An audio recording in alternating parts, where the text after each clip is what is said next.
Добро пожаловать на мой канал. Рада всех приветствовать. Я Лана. Хочу сегодня сделать общий расклад. Гремит, стучит, что в дом к сопернице летит. Расклад общий, проиграется не со всеми. За личными раскладами вы можете обратиться по телефону, который указан в описании. Загадайте соперницу, вражину. Подумайте о ней. Если вы знаете ее имя, назовите. И мы начинаем общий расклад. Я буду сейчас делать сигнификатор соперницы для того, чтобы вы поняли, ваш сегодня расклад или не ваш. Если с вами не проигрывается, приходите на личные расклады, мы будем все смотреть. На личных раскладах проиграется 99% информации. Итак, кого вы к нам сегодня позвали на расклад? Соперница, в каких сейчас находится энергиях. Ищем соперницу. Ищем соперницу. Вот, к нам соперница пришла на расклад сразу. У соперницы в действительности огромные большие проблемы в доме. Что у нее сейчас, в каких она сейчас находится энергиях? К нам пожаловала королева мечей. Женщина достаточно умная, женщина харизматичная. Женщина будет скрывать свое прошлое. Она скрывает свое прошлое от крестового короля. Женщина очень хитрая, прагматичная, холодная, находится в холодных достаточно таких энергиях. Женщина, я так могу сказать, живет прошлым. Что еще? У нее есть семья, десятка пентаклей, у нее есть дети. Опять же, да? В каких она сейчас находится энергиях? Но однозначно кризис. Жизненный кризис с крестовым королем. Она, королева мечей, соперница, сделала обнуление жизни вашей с вашим партнером. Пошла она по опасному пути, по опасной тропе жизни с ним и зашла в десятку мечей. То есть в действительности у нее какие-то есть большие, огромные проблемы. Здесь такие могут быть проблемы, что мужчина ее не слышит. Мужчина, опять же, не по судьбе. С мужчиной очень сложно найти общий язык. И здесь карта смерти, здесь трансформация. Она стала прекрасно понимать, что этот мужчина не заинтересован в ней. Этот мужчина здесь полностью подвешивает состояние. Мужчина не хочет развивать отношения. Что здесь на данный момент времени, в каких она энергиях находится? Тяжелых. Здесь сейчас она говорит о том, что я свою семью должна тащить сама. Да, ей нужен мужчина, да, она заинтересована в мужчине. Мужчина ей нужен в качестве опоры и в качестве поддержки. Но мужчина здесь сам в своем возрасте находясь, он незрелый. Мужчина сам не может принять решение за свою жизнь, и она от него что-то хочет, чтобы этот мужчина принимал решения за ее семью, за ее детей. Сейчас она в трансформации, в кризисе. Время течет, время идет, и время уходит сквозь пальцы. Потому что здесь она прекрасно понимает, что очень много было потрачено времени на этого мужчину. Долго она могла его ждать. Долго мужчина мог выходить из семейных отношений. Муж что-то разводился очень долго, и она его ждала. И дождавшись этого мужчину, в итоге здесь карта повешенной, здесь ничего хорошего нет. Не могут они построить свою семью, не могут они взаимодействовать, как вот должно быть правильно, гармонично. И женщина вспоминает, что у кого-то могут даже пройти несколько лет. Она могла его там 3-4 года ждать. Опять же, у всех разная информация, да? Но она его ждала. И уже, знаете, сама она немножечко истаскалась, немножечко так, знаете, она стала не очень хорошо выглядеть. Кто-то мог уже расслабиться и поправиться. Здесь тоже так может проиграться. Ну, то есть женщина обнулила полностью свою жизнь. Может быть, даже у кого-то проиграется так, что здесь она разводилась со своим мужем. Она развелась, оказалось, что, допустим, ваш еще не готов развестись. Поэтому, конечно же, у нее здесь кризис, тяжелое состояние, холодная, отчужденная, злая женщина, женщина настроения. В каких ты сегодня энергиях?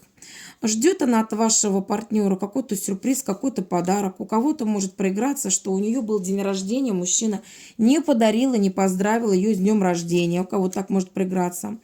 Да, потеряла она свои формы сексуально-аппетитные, потеряла она свой шарм, обабилась, я так могу сказать, потаскалась немножечко. И здесь карта говорит о том, что она очень долго ждала его, когда он выйдет из ваших отношений. На мужчину давила, на мужчину давила, просила, чтобы он как можно быстрее с вами развелся, потому что у нее она топчет свою семью. Она топчет свою семью, она свою семью обесценила. Да, я так могу сказать, то, что она жалеет, что она развелась со своим мужем. Она обманулась в отношении вашего мужа. Поэтому здесь, да, здесь она, конечно же, форму и вид потеряла. В депрессии она находится. Тяжелые у нее, очень тяжелые мысли в отношении него. И вот тоже сидит теперь думает, а зачем я вообще развелась со своим мужем? Зачем я потеряла стабильность? Зачем я потеряла свой жизненный уклад? Понимаете, потому что здесь кризис. Она находится в тяжелом жизненном кризисе. Итак, давайте все-таки посмотрим, что же у нее там гремит в доме и что же в доме у нее стучит.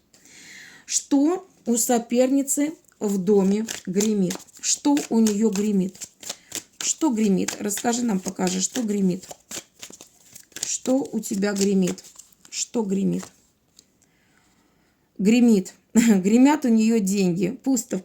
Пусто у нее в кошельке, пусто в карманах. Поэтому здесь монеты звенят.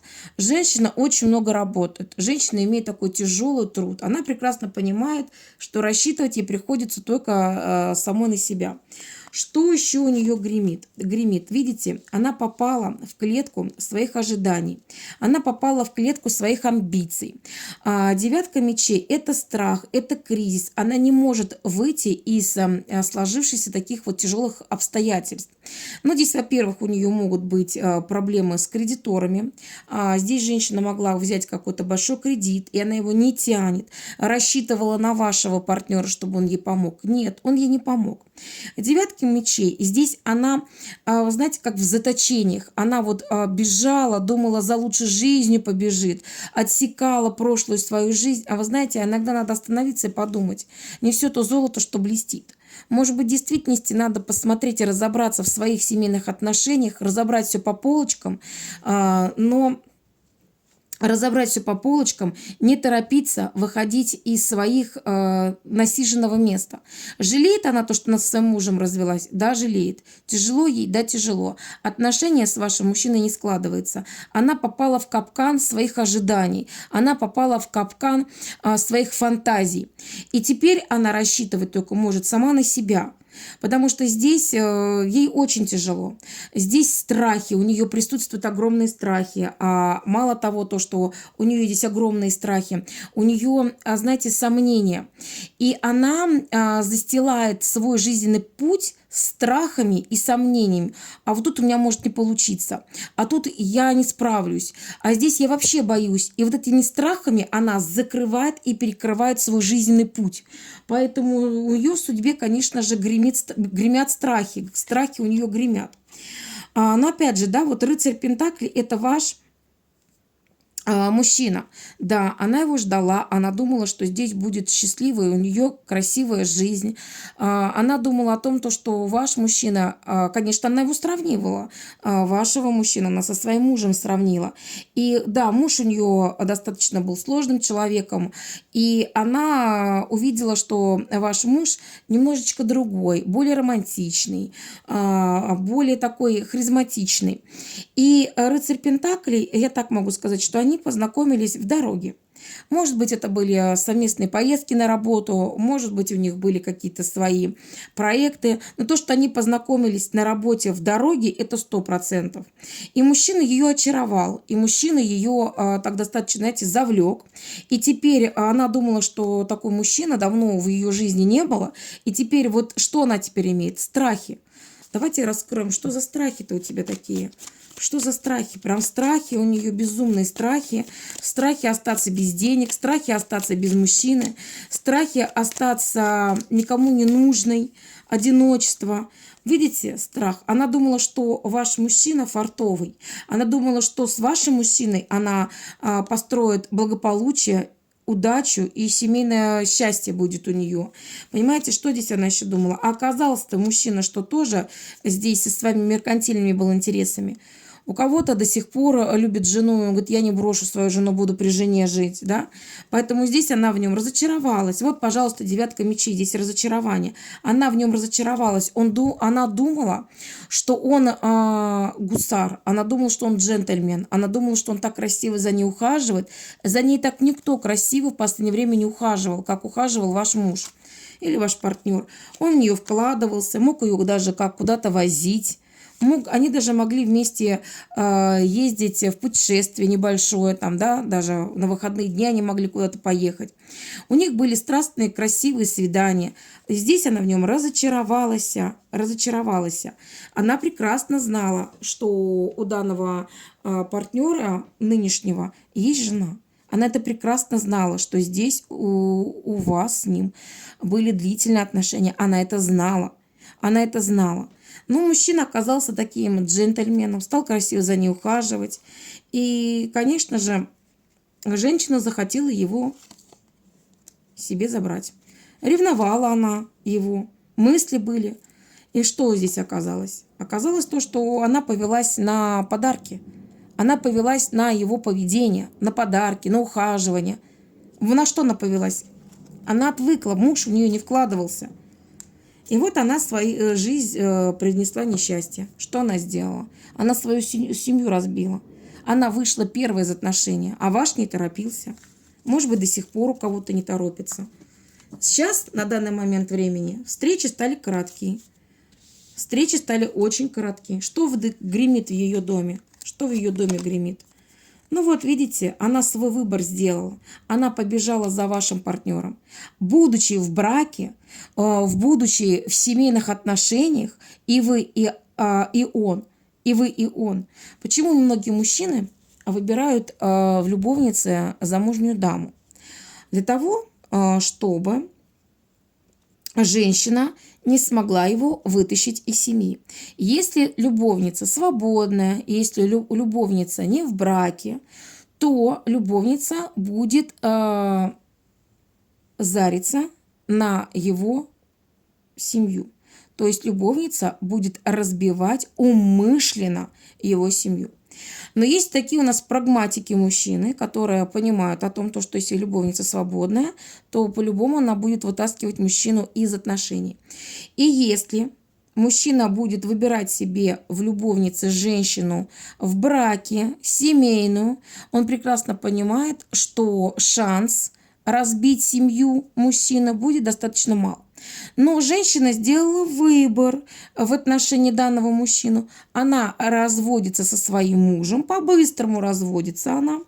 И, соответственно, она думала о том, что вот этот букетный конфетный период джентльменский будет продолжаться очень долго. Поэтому что гремит еще в ее доме? Что выбор свой сделала она неправильный, обесценила своего мужа, обесценила свою семью, теперь находится в кризисе, в страхе. Видите, она стремилась по колеснице, она стремилась выйти как можно быстрее из брака, убежать, попрощаться с семьей, потому что маячил ваш мужчина. И она была в нем уверена, что он тоже бросит с легкостью свою семью.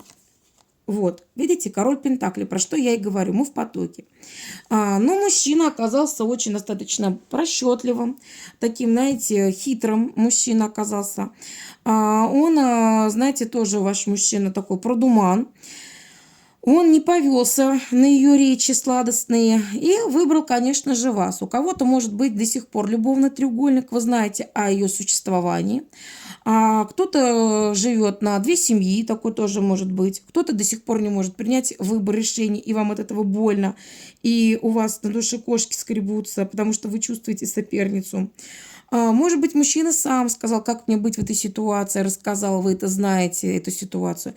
Но то, что мужчина сейчас пока что сидит на двух стульях и свой выбор не может сделать, это точно. Сегодня вот такой вот расклад, что мужчина находится еще при вас, при доме, при семье. Вот. И она рассчитывала, что он тоже по колеснице выйдет в любовные отношения с ней. Поэтому здесь гремит разочарование в нем, что он не пошел за ней, что они не стали строить свою семейную счастливую жизнь, не стали строить свое гнездо семьи, любви. Видите? По жезлов. И она говорит, когда ты решишься, сколько можно ко мне ходить на свидание с букетами и с конфетами. Я хочу, чтобы ты уже был король Пентаклей мой. Я хочу, чтобы ты принадлежал мне. А ты все ко мне приходишь на свидание. И при том, то, что мало того, то, что когда ты примешь решение по жезлов, это человек, который не принимает решения, он затягивает это все. И вот она говорит о том, то, что ну, приходишь ты ко мне с цветами, с букетами, проводишь время и домой уходишь. А я так не хочу. Я не хочу. Я хочу, чтобы ты был моим. Я хочу колесо фортуны раскрутить. Хватит ко мне приходить на свидание. Я семью за тебя, как говорится, потеряла. Но это был твой выбор, не забывай, дорогуша. Я семью потеряла. У меня вот я хотела с тобой строить семью, строить счастье. Я хотела вот именно то, что вот это рождение ребеночка, это рождение новой семьи. Рождение новой семьи. Она не ожидала, что он так будет к ней долго ходить. Не ожидала. Поэтому что гремит? Разочарование у нее гремит. Разочарование в этом мужчине, потери семьи. Здесь женщина, конечно, очень сильно разочарована в нем. Ну, что говорить, вот так-то вот. Что стучит? Что в дом летит? Что стучит соперница? Что стучит соперница? Что стучит? Опять же, да, вот все завязано с рыцарем жезлом. Она уже, конечно же, хочет вернуть своего бывшего партнера, она хочет вернуть те отношения, которые у нее были с законным супругом. Да, она говорит о том, что может она выгнать, выгнала, но у нее-то в душе пустота. Здесь-то она разочаровалась, в вашем-то разочаровалась, он до сих пор все к ней ходит, букетики, конфетки ей дарят, а она хочет, понимаете, семью. Она хочет семью. И что здесь стучит? Она, конечно же, сейчас начинает потихонечку налаживать отношения со своим бывшим партнером, то бишь мужем. Вот видите, по звезде она хочет наладить отношения со своим бывшим мужем. Потихонечку, по-медленному она начинает закидывать удочки. Скажи, пожалуйста, у тебя кто-то есть, ты с кем-то там в отношениях, ты с кем-то встречаешься, понимаете? То есть она стала интересоваться именно жизнью своего мужа. Вот, про что я и говорю. Десятки кубков, мы в потоке. Она интересуется. Нашел он какую-то женщину, не нашел. Может быть, мы съедемся, при том, что у нее есть любовник, ваш муж, и она хочет вернуть свою семью обратно. Она опять хочет вернуть обратно свою семью в дом. То есть она хочет быть при муже своем же. Да. И теперь она будет прыгать в омут с головой для того, чтобы вернуть своего мужа обратно в семью. А интересно, получится у нее? Ну-ка, давайте посмотрим. Получится ли у нее вернуть обратно своего мужа? Получится? Затащить мужа-то обратно. Вот она сама к нам вышла. Получится? А вы знаете, у нее получится. По лживости, по обману получится. Получится, получится. Затащить получится, по обману получится, получится. Она его будет ждать. Она говорит, дорогой, вот ты прости меня, пожалуйста. Да вот я вот что-то на меня там на какое-то наваждение нашло. Да ты самый лучший у меня. Да ты самый мой роднулечка. А да, затащит она по обману, его затащит. Видите, да он такой плохой сякой. При том, то, что она будет сидеть на двух стульях. И она будет возвращать обратно своего мужа. Да, будет возвращать. Обратно будет возвращать. Мысли она думает, как бы он не ушел к другой бабе. Вот. Быстрее надо мне, быстрее вернуть мужа в брак. Здесь даже у кого-то может, видите, муж-то у нее там перья-то почистил, в другие энергии вошел, что-то смотрит, вроде бы ничего. Возвращать своего мужа она в семейные отношения будет. У кого-то даже может проиграться, что она опять распишется, ну, опять распишется за своего мужа. Такое тоже кого-то может проиграться. Да, выбор она свой сделала и хочет остаться при крестовом короле и еще вернуть своего мужа, бубнового короля. Поэтому что стучит у нее в дом? Вот она тут своего мужа завлекает, опять обратно привлекает. И это будет бесконечно. Вы понимаете? Мало то, что здесь это она будет сидеть на двух стульях, она будет, как говорится, хочет и рыбку съесть, и на коне поскакать. Поэтому она так и сделает. И рыбку съест, и на лошади покатается. Да. Ну вот, пожалуйста, потому что она заинтересована в доходе, она заинтересована, она не хочет быть королевой мечей, она хочет быть королевой пентаклей, она хочет в достатке, она не хочет зарабатывать по тройке мечей, сама пахать и батрачить на себя, она хочет, чтобы это делали мужчины. Понимаете, поэтому она такая продуманная, холодная, отчужденная женщина, жалеющая, которая разорвала отношения, а ваш еще не вышел из ваших отношений. Поэтому да, она будет все делать возможное и невозможное, чтобы опять вернуться в семью, опять вернуться на насиженное место, опять быть женой бубнового короля, это ее бывший муж, и при этом еще с вашим ходить на свидание. Она это все хочет вернуть, хочет вернуть. Давайте посмотрим, что в дом соперницы летит. Что все-таки в дом к сопернице летит? Что в дом к сопернице летит? Дьявол летит. Женщина зло, женщина-манипуляторша, женщина такая, знаете, никогда не упустит свое. Женщина, которая заинтересована в выгоде, меркантильная женщина, алчная женщина, злая женщина. Что в дом летит? Дьявол летит в твой дом. Дьявол летит в твой дом. И то, что она продумала, все, что она просчитала, здесь ничего не получится. Ничего не получится. Бубнового короля, своего бывшего мужа, она в отношения не затащит. Мужчина вышел, перекрестился и дальше пошел, потому что у этой женщины тяжелая энергетика. Это женщина разрушающая энергетика, понимаете?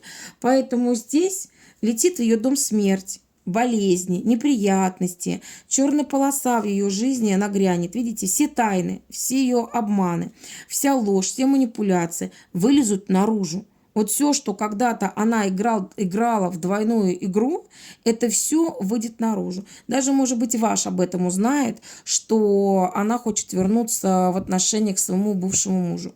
Ревнует она своего бывшего мужа, ревнует.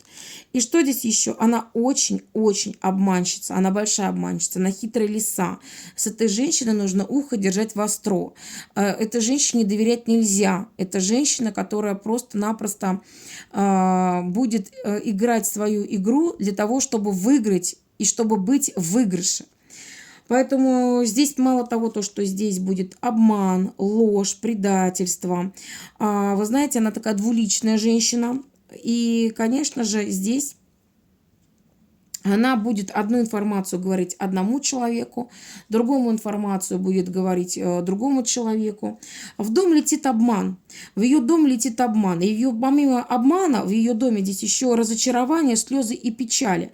Однозначно здесь еще у кого-то может быть то, что она будет мучиться и страдать. Грешна достаточно здесь. Она в грехе находится.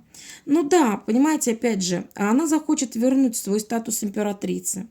Она захочет вернуться в семейные отношения, неважно с кем. Но у нее это не получится. Мужчины от нее будут закрываться. Вот про что я говорю, мужчины будут закрываться. Она будет пытаться выстроить новые отношения. Она будет пытаться выстроить новые отношения с новым мужчиной, но у нее это не получится, потому что слишком много хотела, слишком много просила у судьбы. Она будет в отшельниках, она и должна быть в отшельниках, потому что здесь я так вот смотрю, что ваш быстро просечет вот эту всю тему, что она хочет вернуть в отношении своего бывшего партнера. Он быстро просечет, пойдет, вернется обратно в семью. Ваш вернется в семью. И вот очень будет быстро сделано. И она переключится на своего бывшего мужа для того, чтобы вернуть его в семью. А он тоже не вернется в семью. Так должно быть. То, что она имела, она должна это была сохранить, а не пойти вот из койки в койки прыгать, понимаете? Поэтому в отшельниках она будет. Это ее урок жизни, потому что то, что у тебя был муж, ты должна была с ним идти по жизни. То есть у нее муж был кармический. Она должна была закончить кармические отношения. Вот именно, знаете, пока смерть не разлучит нас. Но она здесь отказалась от даров судьбы со своим мужем, стала ему изменять, стала ему врать. Теперь за обманы, за предательство она должна ответить, она должна быть одна. Самое страшное для этой женщины, для соперницы, вот, которая к нам сегодня пришла на расклад, остаться в одиночестве.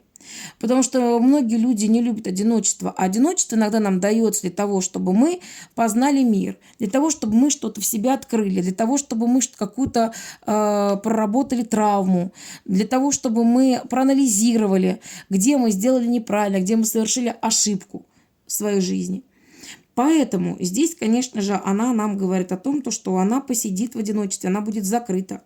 Она будет закрыта от всех. Закроет ее высшие силы от всех мужчин, чтобы она набралась урока. Вот видите, карта повешенной. Еще раз нам это подтверждают, что ее жизнь перевернется с ног на голову. Она будет одна, скована, никому не нужная. Она должна расплатиться. Башня. Разрушение здоровья, разрушение отношений, разрушение всех сфер жизни. Проблемы с работой пойдут. Она должна расплатиться за те ошибки бездумные, которые она делала. Поэтому, что в дом к сопернице летит, летит большие неприятности. Огромные, большие летят проблемы, и она эти проблемы будет расхлебывать одна. Одна. В одиночестве она будет сидеть, и никто ей не поможет. Никто. Каков итог этой дамы? Каков итог у этой дамы будет? Каков итог? Итог то, что будет большое будет правосудие ее жизни. Что такое правосудие жизни? Закон Прозерпины прилетел, бумеранги ей прилетели за ваши слезы, за слезы проклятия ее мужа, понимаете? Она останется одна на пороге своей судьбы с огромными большими проблемами, огромные большие проблемы здесь будет, и она эти проблемы должна в одиночку решить. Будет для нее это очень тяжелые проблемы. Дети ей особо не помогут. Вот. И что она будет делать? Она пойдет искать себе нового мужика, но новый мужик, знаете, новый мужик ей не поможет. Не поможет ей новый мужик. Здесь, во-первых, с новым мужчиной встреч не будет. Как бы она ни старалась найти, что она сделает? Она пойдет к гадалкам, она пойдет гадать, она пойдет, в итоге она пойдет менять себе заделы на будущее делать. Она будет обращаться к мастерам, чтобы ее судьбу почистили, чтобы подправили ее жизненный путь для того, чтобы быть влюбленной женщиной, чтобы ее любили. Она посчитает, что ее сглазили, она посчитает, что были на нее сделаны ритуалы. Поэтому здесь она будет считать, что здесь у нее какая-то судьба не такая. Надо подправить эту судьбу. Что в итоге? Пойдет, побежит. Но здесь ни гадалки, ни психологи ей не помогут. Ни тарологи, ни астрологи этой мадам не помогут. Почему? Потому что здесь она разбила сердце другим людям. Здесь она очень много хотела от жизни, но очень мало давала.